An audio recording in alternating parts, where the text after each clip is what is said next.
Look at this. He says that these graphic and violent messages were threats sent to him as well as members of his staff over the past 2 days. He added these messages came after he suggested Republicans, including President Trump, join other leaders in condemning political violence. And Congressman Moulton joins us now to talk about this and more this morning. Congressman, thanks so much for being with us. I know you put that post out there yesterday. What is your message this morning after receiving all of those political threats towards your family, friends, staffers, less than 24 hours after all of this happened?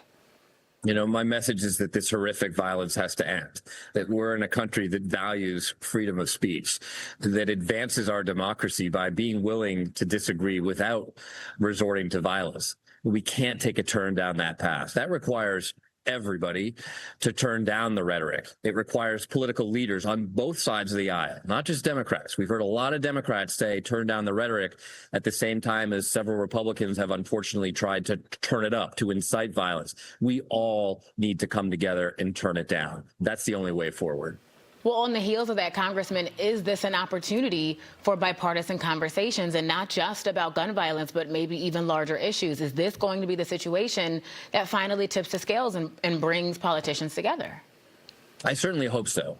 And there's two things that have to happen. One is we need to just start talking, like you say. But the other is that we actually have to seriously address the root causes of this problem. And one of the issues that we ought to be able to seriously address is gun violence in America. Unfortunately, there are a lot of people who are just saying that more guns is the solution. And the facts tell a very different story, that we need to get weapons of war off our streets, out of our schools, out of political events, period. That's the way to keep us safe, not by giving more assault rifles to people, as some people would like to do. So what is your greatest fear after all of this?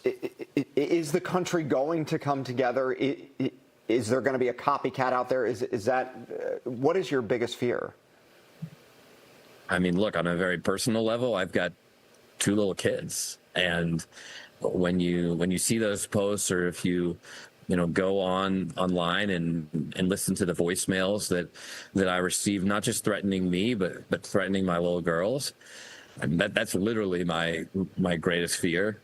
But my greatest fear for America is that we just descend into more chaos, that this becomes a tit for tat. And unfortunately, that's what you've heard some Republicans say, is that there's this war, we're going to get you back, that kind of retribution talk. And this before they even understand, what motivated this horrific killing.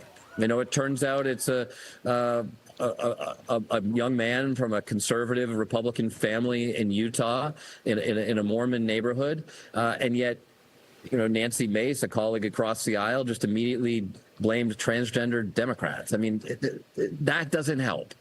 We need to come together. We need to turn down the rhetoric. We need to recognize that we ought to be able to disagree peacefully, that's fundamental to our democracy if we're going to move forward. Congressman Seth Moulton, thank you so much.